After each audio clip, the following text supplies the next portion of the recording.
নিজের পরিপূর্ণ সময়টাই দিয়ে দেই সংসারের পেছনে। তাই আজকে একটু সময় বের করে শপিংয়ে চলে আসলাম। আসসালামু আলাইকুম এভরিওয়ান, আশা করছি আপনারা সবাই ভালো আছেন। ওয়েলকাম করছি আমার নিউ ব্লগ। আজকে আমি সকাল সকাল ঘুম থেকে উঠে গেছি, আর আমার হাজব্যান্ড আমার জন্য বরাবরই সকালবেলায় বেশিরভাগ সময় বাজার করে। তো মোটামুটি বাজারগুলো আনার পর আমি ধুয়ে পরিষ্কার করে রেখে দিয়েছি। এগুলো এখন আমি ফ্রিজে রাখবো, আর যেগুলো আমি আজকে রান্না করব কেবলমাত্র সেই মাছগুলোই বাহিরে রাখবো, বাকি সব আমি ফ্রোজেন করে ফেলবো। টুকিটাকি হাতের যা যা কাজ আছে সবগুলো আজকে শেষ করে বিকালের দিকে আমি আবার একটু শপিং করতে বের হব। আসলে কি আমরা মেয়েরা সংসারের পেছনে ছোটাছুটি করতে করতে পরিবারের সবাইকে সময় দিতে দিতে নিজের জন্য আর সময়টাই বের করা হয় না। তাই আজকে আমি নিজের জন্য একটু সময় বের করে নিয়ে শপিং এ বের হব।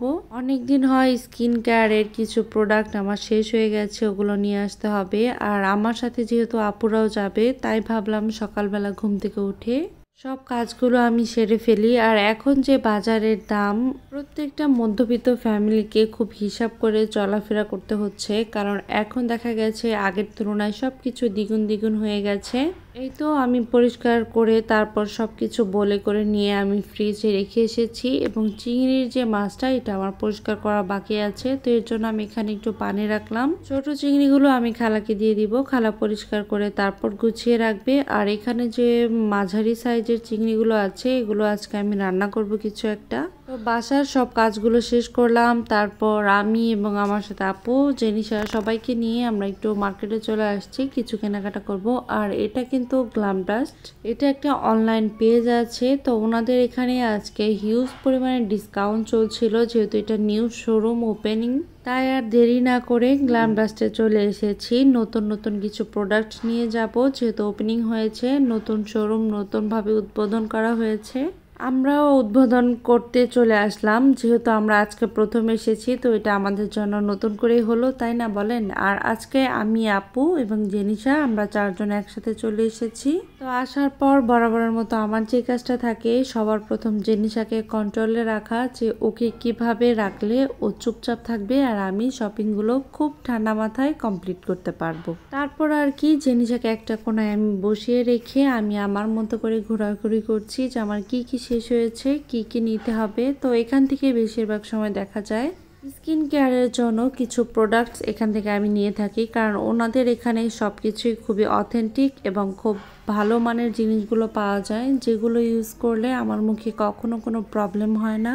বলতে পারেন এটা একটা বিশ্বস্ত জায়গা আমার। আমি বেশিরভাগ সময় এখান থেকে কেনাকাটা করি, যদি আমি আসতে না পারি এখানে অনলাইন থেকে নিই। আর এই যে আমি লিপস্টিক সোয়াচ করে করে দেখছিলাম আপুর হাতে, যেটাই দেখছি সেটাই ভাল লাগছে, কোনটা রেখে কোনটা নিব এটা নিয়ে আমরা আপুরা মিলে কথাবার্তা বলছিলাম। তো যাই হোক, তো কথাবার্তা বলতে বলতে যেগুলো আমাদের পছন্দ হয়েছে লিপস্টিক, তার ভিতরে আই ম্যাজিকের যে লিপস্টিকগুলো, এগুলোর শেডগুলো আমার অনেক বেশি ভালো লাগে। আপনারা যারা যারা নোট শেড খুঁজেন তাদের জন্য কিন্তু আই ম্যাজিকের 4 নাম্বার 04 যে নাম্বারটা অনেক বেশি ভালো।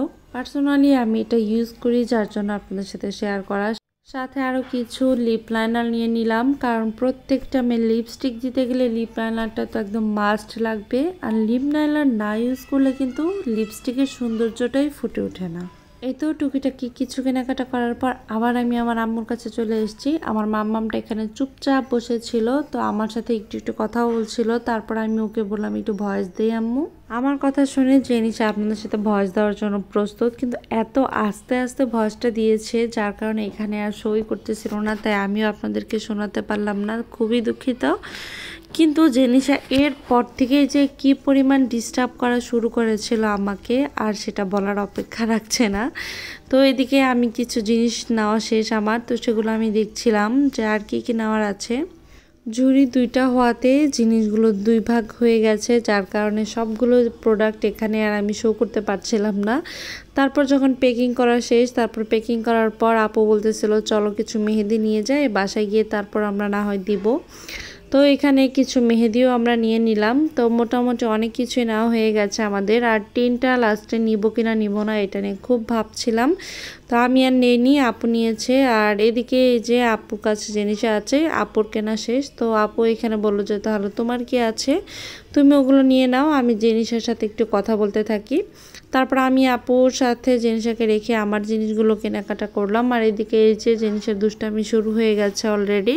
দুষ্টুমি করতে করতে আমাদের কেনাকাটাও শেষ, বাসা যাওয়ার জন্য আমরা প্রস্তুতিও নিচ্ছিলাম। তারপর আর কি রেগুলার বায়না কিছু একটা কিনে দিতে হবে, তার আবদার পূরণ করার জন্য আপু ওকে নিয়ে ঢুকলো দোকানে। আর ঢোকার পর জিনিসটা পছন্দ করলো কি নিবে, তো আমরাও কিছু ড্রিঙ্কস নিলাম খাওয়ার জন্য। দেন আমরা বাসায় চলে আসি। বাসায় চলে আসার পর রাত্রের দিকে বসেছিলাম একটু মেহেদি দেওয়ার জন্য। এই যে আপুর হাতে মেহেদি দেওয়া হচ্ছে, আর অলরেডি কিন্তু ইতি আপুর হাতে মেহেদি দেওয়া ডান। তো এরকম ভাবে আমরা সবাই মিলে গল্প করছিলাম সন্ধ্যার টাইমটাতে। এর ভিতরে যে জিনিসের জন্য এত সুন্দর একটা সারপ্রাইজ আছে এটা তো জানতাম না। অনেক বেশি সুন্দর একটা সারপ্রাইজ জিনিসের জন্য পাঠিয়েছে। এই যে জিনিসের পরা বোরকা, তারপর তসবি, হিজাব সবকিছু সাথে মাশাআল্লাহ এত সুন্দর একটা জায়নামাজ ছিল। এই সব কিছু পাঠিয়েছে আমার ফুপা শাশুড় এবং ফুপু শাশুড়ি। তো ওনারা হজ করতে গিয়েছিলেন, সেখান থেকে আসার সময় নাতনিদের জন্য এগুলো নিয়ে এসেছে। আর আমিও দেরি না করে জেনিসাকে পরিয়ে ফেললাম এবং জেনিসাকে বললাম একটু দাদা দাদির জন্য দোয়া করে ফেলো। তো জেনিসাও আমার কথা মতো কিভাবে নামাজ পড়ে আমি এগুলো খুব পরিমাণে ফলো করে। তো তারপর জেনিসা যে কত সুন্দর মাশাল্লাহ বলতে কিন্তু কেউ ভুলবেন না, দোয়া করলো। যতবারই দেখি ততবারই মুখ দিয়ে আমার মাশাল্লাহ কেন জানি চলেই আসতেছে। তো আপনাদের কাছে জেনিসাকে কেমন লেগেছে অবশ্যই কিন্তু কমেন্টস করে জানাবেন। আমার দুষ্টু বুড়িটা এই ছিল আজকের টুকিটাকি সারাদিনের ছোট্ট একটা ব্লগ আপনাদের সাথে শেয়ার করা। সবার কাছে কেমন লেগেছে অবশ্যই কমেন্ট করে জানাবেন। আল্লাহ হাফেজ।